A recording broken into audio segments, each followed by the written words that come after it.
and his newest book just came out 8 days ago called The Internet of Money, which is a masterpiece to read. Please help me welcome Andreas Antonopoulos.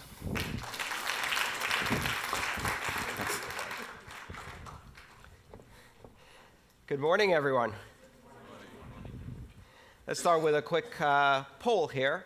How many of you have used a digital currency like Bitcoin at least once? And how many of you own Bitcoin at this moment, or any other digital currency? OK. We can fix that. If you like, later on today, come find me. I would be delighted to demonstrate to you how to set up a Bitcoin wallet on your smartphone. And I will give you your first fraction of a Bitcoin, not a whole Bitcoin, and show you how a transaction works. Because Bitcoin and the digital currency revolution it has started is best demonstrated and experienced than explained. It's actually very difficult to explain Bitcoin. I've spent the last 5 years learning how to explain Bitcoin. That is my full-time job. Unfortunately, the developers keep making new stuff, which I then have to explain all over again. So, for a moment, forget everything you think you know about Bitcoin. Forget everything you've heard about blockchain, and let's start from basics. In 2011, I heard about Bitcoin for the first time. And my reaction was exactly the same as the reaction of everybody else who heard about Bitcoin the first time, including its founder. And that reaction was, ha, nerd money. That's probably just for gambling. 6 months later, I heard about Bitcoin again. And this time, I read the white paper that launched this system. And my background in computer science and distributed systems allowed me to see behind the illusion of what I thought Bitcoin was, and it blew my mind. In my life, I have now had 6 occasions in which I have become absolutely obsessed with a system of technology to the point of forgetting to eat, forgetting to sleep, and consuming as much knowledge as I possibly can. My first computer, when I was 10 years old, my first programming language experience, my first modem, my first access to the web, the first time I used the web browser, the first time I downloaded and installed the Linux operating system, and then Bitcoin. When I've discovered it, I spent 4 months consuming as much as I could, except food. I lost 26 pounds on the highly inadvisable diet of obsession.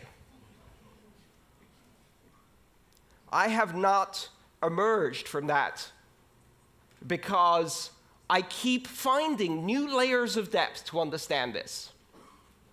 And the reason it's so fascinating is because it isn't what it appears to be at first glance. Bitcoin isn't money.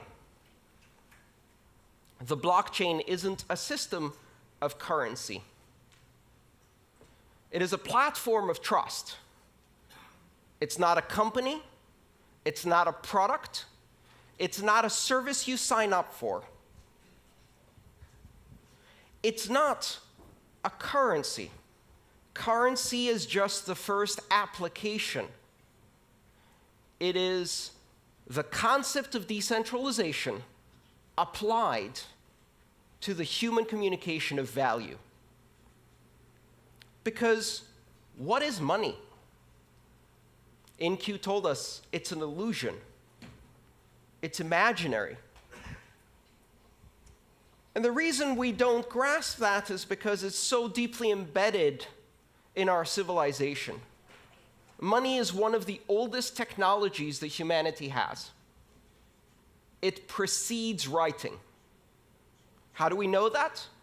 The very first samples of writing we have are spreadsheets. They are tallies and ledgers of debts owed, and money pre-existed that writing. You might even speculate that money had an oral tradition until it needed to invent a written tradition, so writing was created for it. In the history of money that now spans tens of thousands of years, there have been maybe 5 major changes. From pure barter exchange to the introduction of the first abstraction of value, shells, feathers, beads, nuts, stones, and then precious metals, and then paper money, and then plastic money, and now network money. Bitcoin introduces a platform on which you can run currency as an application on a network without any central points of control, a system completely decentralized like the internet itself. It is not money for the internet, but the internet of money. And what is money? Money is a language. Money is a linguistic abstraction. Money is a language that we use to communicate value to each other.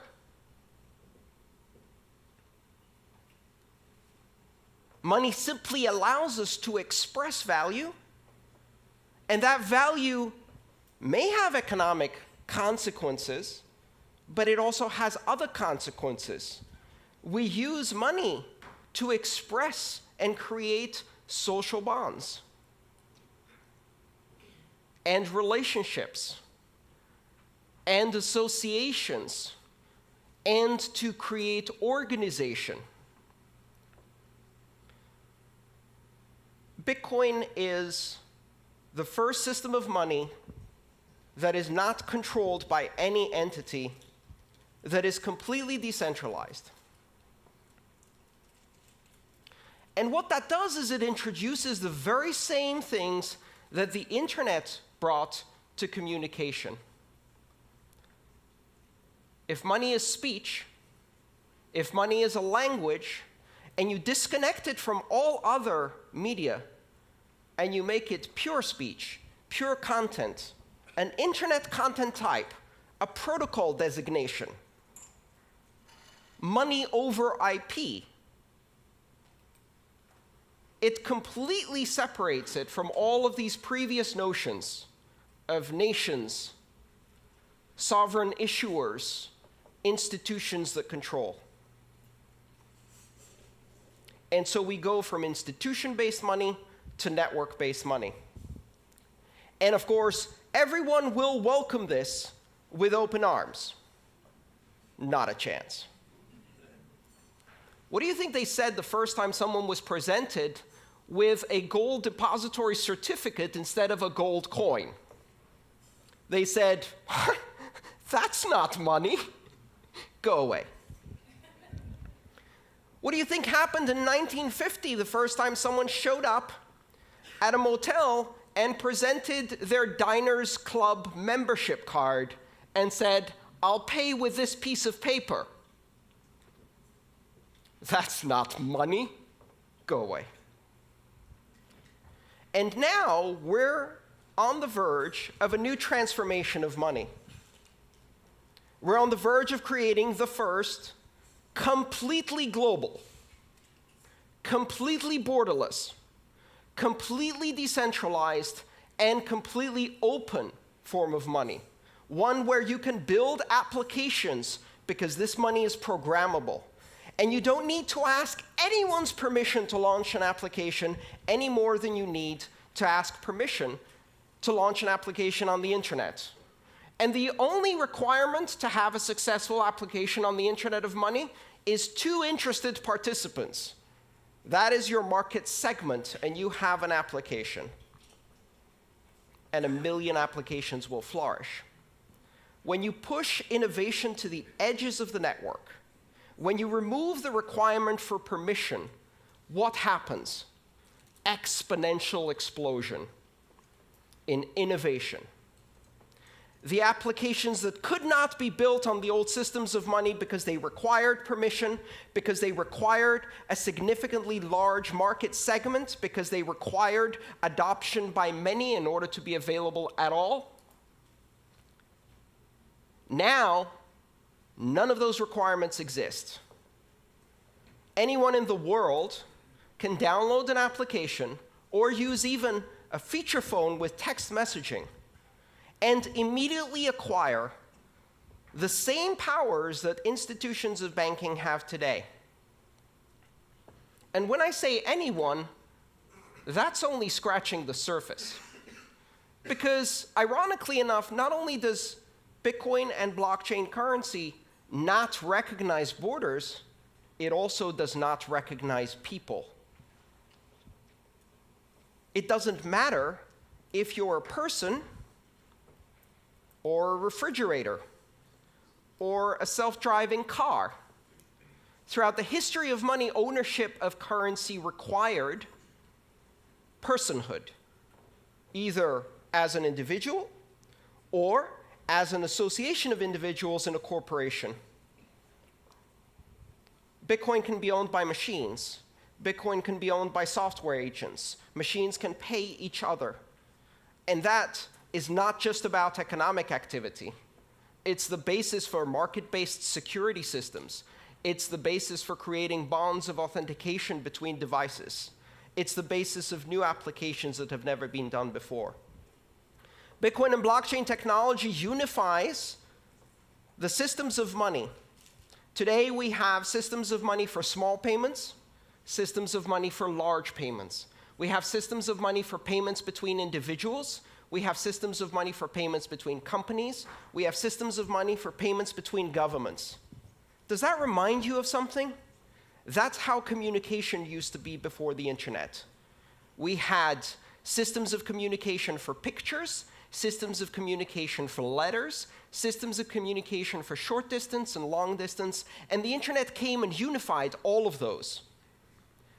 What the Internet of Money does is it creates a single network which can do a microtransaction to a gigatransaction in seconds, anywhere in the world, for any participant without permission.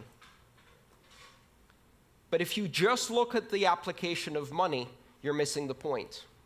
Because you can take the language, the building blocks of this platform, and use them to construct other languages that communicate value. Tokens, reward points, brand loyalty coins. Today, there are over 1,000 digital currencies using the design pattern, the recipe of Bitcoin. Most of them are junk.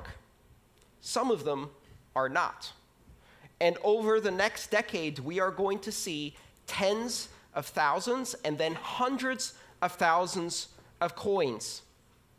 Some will have economic use. Some will simply be expressions of loyalty, affiliation.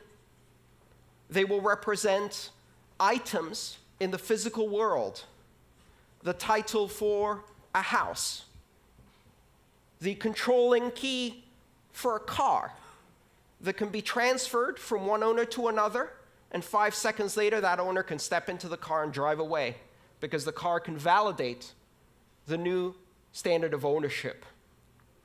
We cannot yet imagine what applications we're going to build around this. But one of the interesting things we're beginning to observe is that money arises out of the social construct of Homo sapiens spontaneously. It even arises in primates. You can teach monkeys money. You can teach dolphins money. You can teach greys, parrots, money. And they will learn how to exchange abstract tokens for food and then use them to build social relationships. They'll also invent strong-arm robbery. Beat up the other monkey, take away its pebbles, eat the bananas. And we see that same thing happen in children. Toddlers invent money in kindergarten. Blocks and rubber bands and Pokemon cards and other little tokens, abstractions of value that they exchange to strengthen social bonds, to express loyalty and friendship, to learn about sharing. Children will be building currencies. Only this time, these currencies will be global, unforgeable, and scalable on day one. A few years from now, Maria will be launching Maria Coin in her kindergarten to compete against Joey Coin. And it won't really matter to anyone. Until, of course, Justin Bieber launches Justin Bieber Coin, and it happens to surpass the market capitalization of 30 nations on this planet. And we are all writing horrified opinion editorials about how the world is going to hell.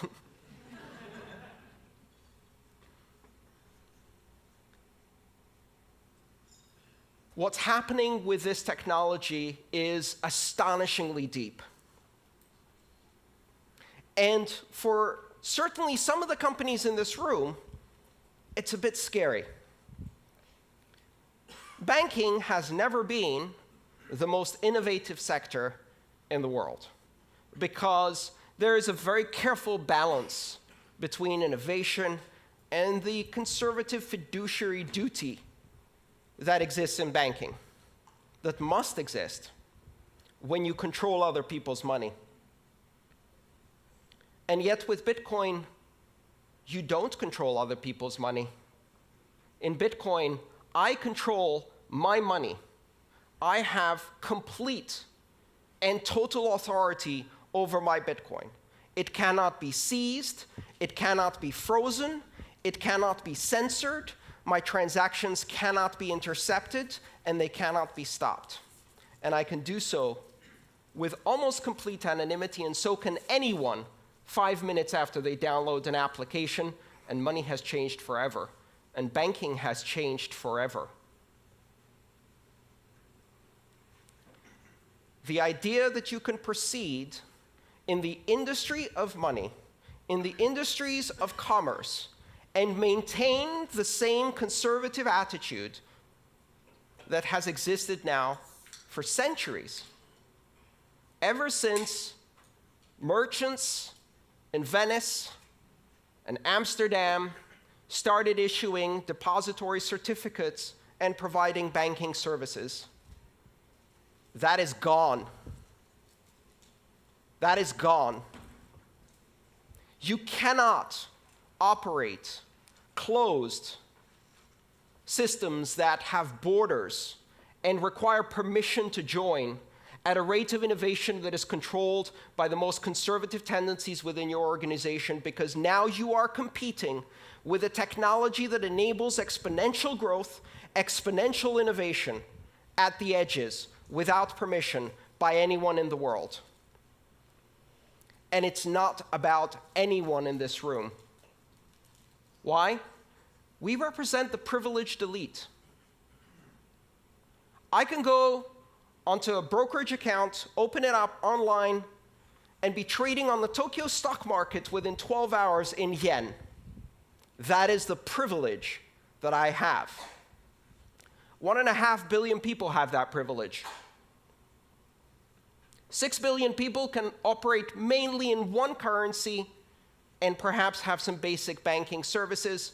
4 billion people are significantly underbanked, and an astonishing 2.5 billion people are completely unbanked.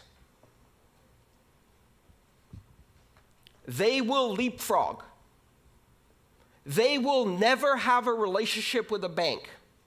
Every single child born today will never have a bank account.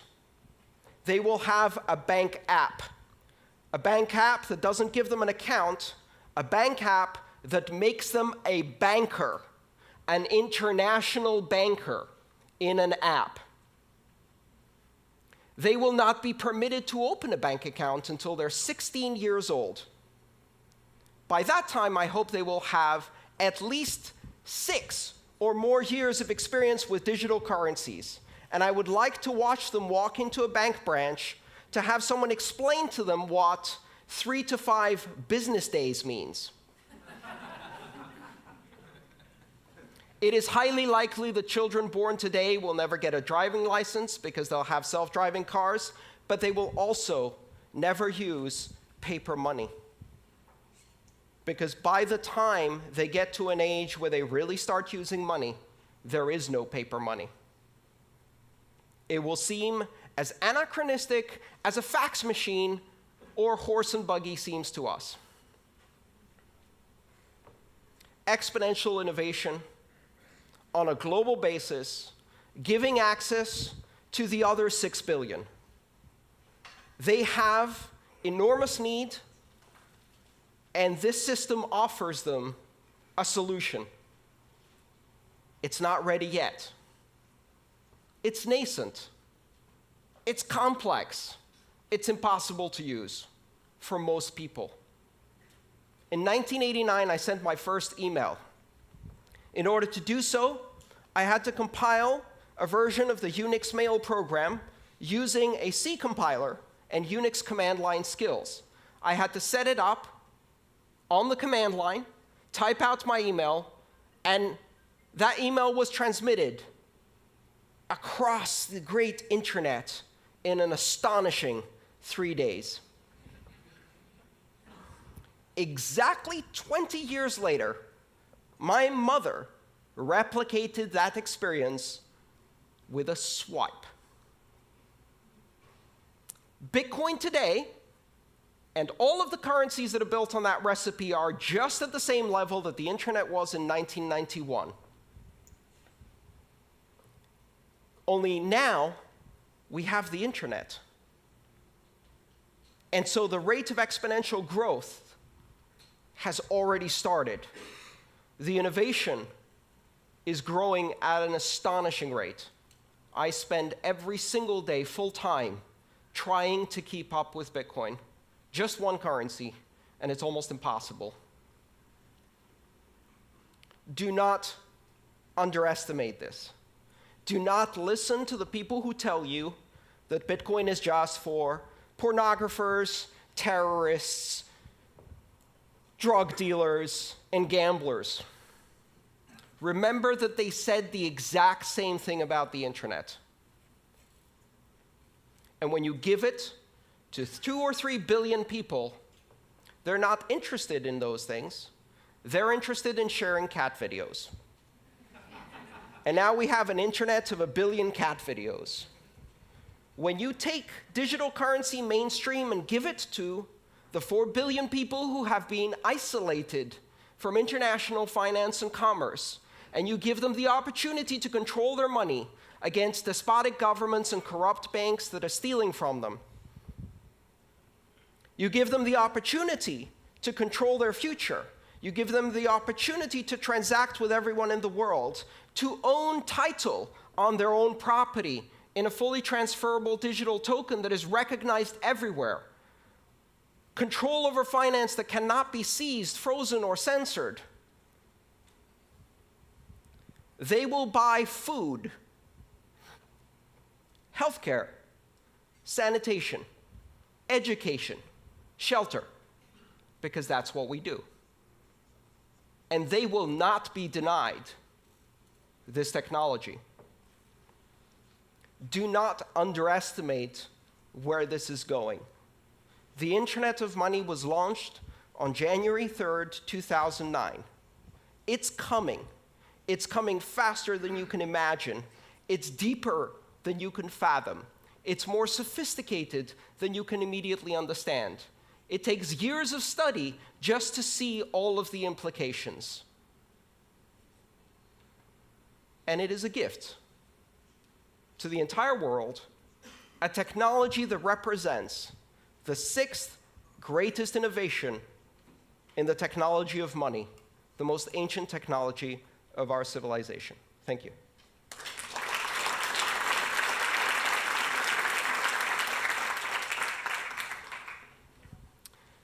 Shall we do some questions? We've got plenty of time for questions. Christian.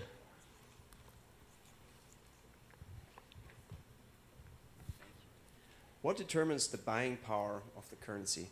How does it stabilize and what's required to stabilize it? So if I would buy some Bitcoins, who can manipulate the value of that? Everyone.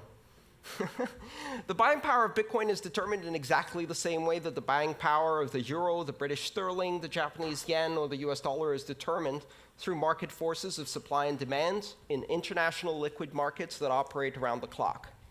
One of the fundamental differences is that Bitcoin trading never ceases. Has been going continuously for 7 years. The network never stops. Every 10 minutes, Bitcoin's heart beats, and transactions are processed.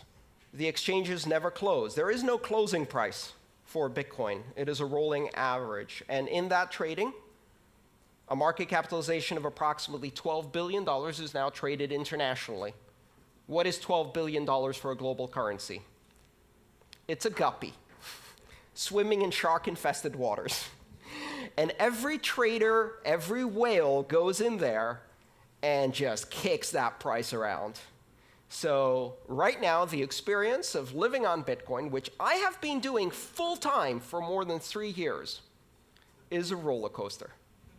It's an absolute roller coaster. I've seen shifts of 20 or 30% in a day. And yet, if you look at the long-term trend, volume goes up, transactions go up, and volatility keeps dropping. And the beauty of it is, I can't sell that to an American. I can't sell that to a Brit. I don't need to sell it to an Argentinian. I don't need to sell it to a Brazilian. I don't need to sell it to a Venezuelan. I went to a conference and an Argentinian told me, I'm not worried about volatility. Our currency has volatility like this. Bitcoin has volatility like this. I'd rather be going in that direction. And you don't need to tell them why. Their government threw people out of airplanes not more than 35 years ago for disagreeing. They already know why the separation of state and money is a good idea. And so volatility is relative.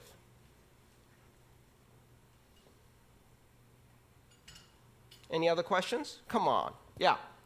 Let's get a microphone to you. 1 second. Yeah, okay, so only one short. Sorry.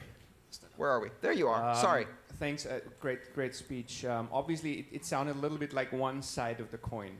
So we also read all these, big hacks, and I don't know, on Bitfinex, I think they stole 40% of the money. I think also this autonomous organization have been hacked, and all these things. Can you just reflect a little bit on the dark side of those aspects that might not win our full trust into this evolution? Absolutely. The steering wheel was not invented until 30 years after the automobile was introduced. Why? Because the first automobiles had 2 leather straps that you pulled left or right to move the car, to steer the car. They used horse reins to steer cars. That's called skeuomorphic design. It means keeping a shadow of the former past in your new system, failing to see the new dimension, and replicating the past. Here's a currency that is not centralized, where your money is your money. Your keys, your money. Not your keys, not your money. So what is the first thing we do with this new system? We build centralized institutions of custodial control that take other people's money and hold it for them. Well, guess what? The entire history of banking, the entire system of regulation and oversight is based on the simple, centuries-old understanding that when somebody else holds your money, chances are they're going to run away with it. And the entire system of regulation is designed to prevent that, and yet it still happens all the time.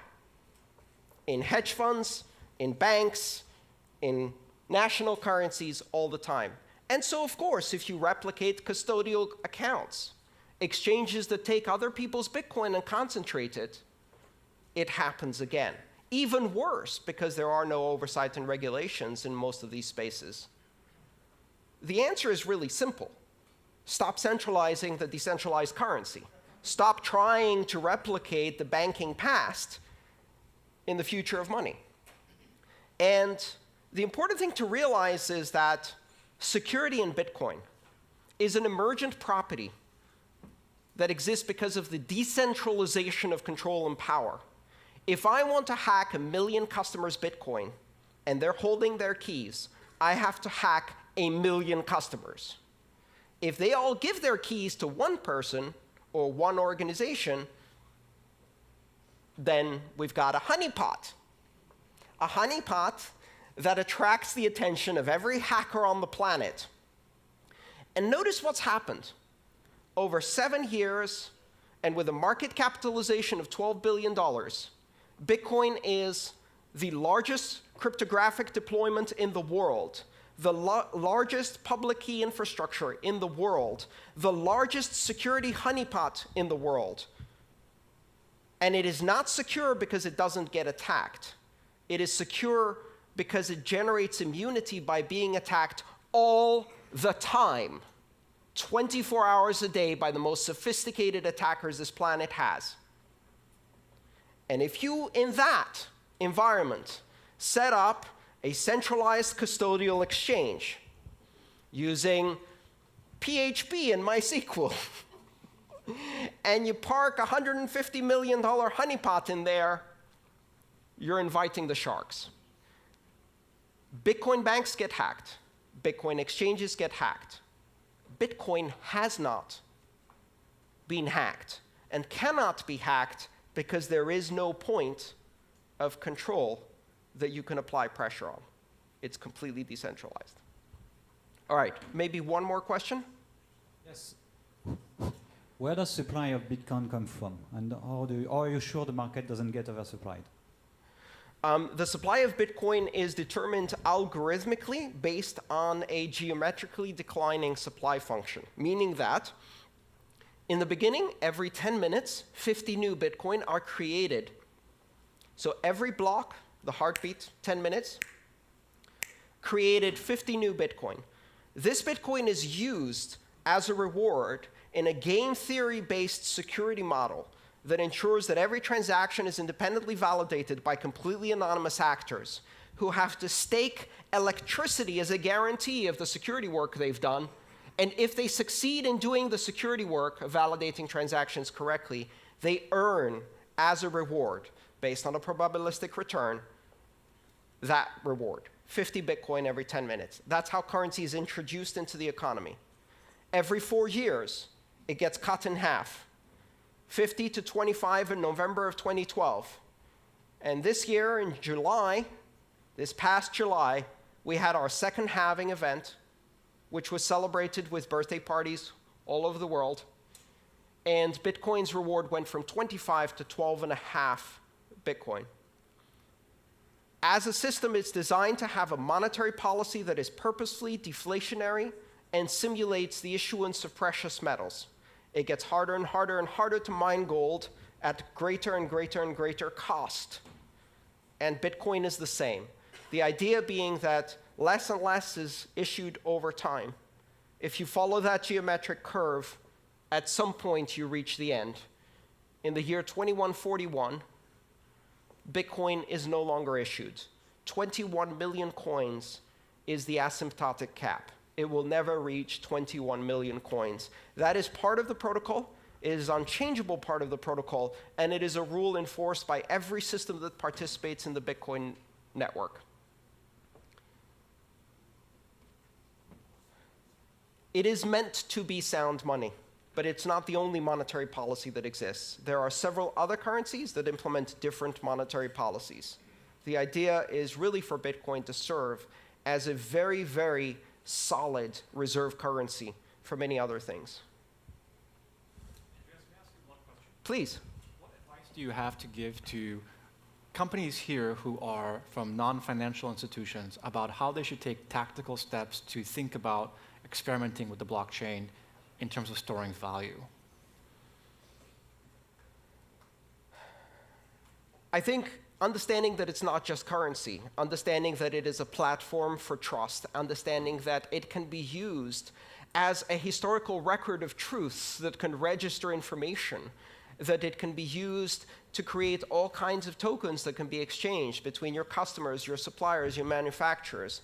That it can also be used simply as a currency for any cross-border transactions, import-export activities, remittances-based flows, paying associates and affiliates, all of the things that today are expensive, slow, and difficult become cheap, fast, and easy when you use one of these digital currencies, but it's still early. For now, learning about it. Here's the one important thing you must understand. You will hear a lot about blockchain. And most of what you hear about blockchain is not the internet of money. It is the intranet of money. The intranet is where you run front page and Outlook and antiquated software in a closed little enclave of your corporate backwaters with stale content and boring apps. And in the end, it's full of viruses anyway because you can't keep it secure. Blockchain that is not open, that is not public, that is not borderless, that is not open for innovation is not what we're talking about here. And that's a really important distinction. It may be useful if you want to run a clearinghouse between 3 banks, maybe. But it's not the internet of money. Thank you so much, Andreas. Thank you. By the way,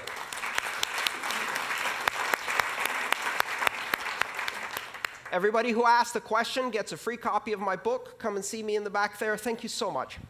Thank you.